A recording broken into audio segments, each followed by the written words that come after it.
SEBI chief इस देश की सरकार और इस देश के प्रधानमंत्री नरेंद्र मोदी की इंटेग्रिटी को तार तार करके रख दिया है। उनकी कोई इंटेग्रिटी नहीं बची है। उनकी साख, उनकी प्रतिष्ठा, उनकी कर्तव्य निष्ठा पर जबरदस्त सवाल है। वो कटघरे के घेरे में आज खड़े हुए हैं और ये पूरा समझ में आता है कि परम मित्र को बचाने के लिए बड़ी साजिश रची गई है। यहां दाल में काला नहीं है, यहां पूरी की पूरी दाल ही काली है।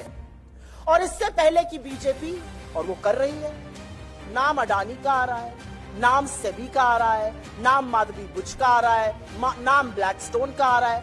बीजेपी को क्या तकलीफ है? वो काहे दंगल में, अखाड़े में उतरकर बचाव पे आ गए? ये कौन सा तिनका है? क्योंकि दाढ़ी में तिनका तो है और उसका खुलासा अभी हम करेंगे।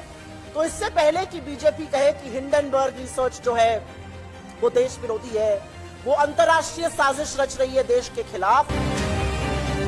अमेरिकी शॉर्ट सेलर फर्म हिंडनबर्ग बीते साल 2023 की शुरुआत में ये नाम सुर्खियों में था, और वो भी क्यों ना। आखिर इसने उस समय दुनिया के टॉप 3 अमीरों में शामिल रहे भारतीय अरबपति गौतम अडानी को लेकर ऐसा खुलासा किया था कि वे देखते ही देखते टॉप 30 अरबपतियों की लिस्ट से भी बाहर हो गए थे।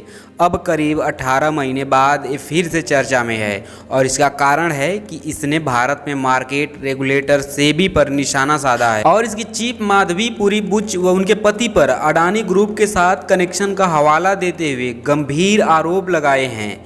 आइए जानते हैं आखिर कैसे तैयार होती है हिंडनबर्ग रिपोर्ट और कैसे हुई इस शॉर्ट सेलर फर्म की शुरुआत। सबसे पहले बात करते हैं हिंडनबर्ग की ताज़ा रिपोर्ट के बारे में, जिसमें उसने सेबी चेयरपर्सन माधवी पुरी बुच और उनके पति धवल बुच को निशाने पर लिया है। तो बता दें कि शनिवार शाम को जारी रिपोर्ट में अमेरिकी शॉर्ट सेलर फर्म ने कहा है कि सेबी चेयरपर्सन माधवी पुरी बुच और उनके पति धवल बुच ने बरमुडा और मॉरिशस के फंड में हिस्सेदारी ली, और इन्हीं 2 फंडों का यूज गौतम अडानी के बड़े भाई विनोद अडानी ने भी किया था।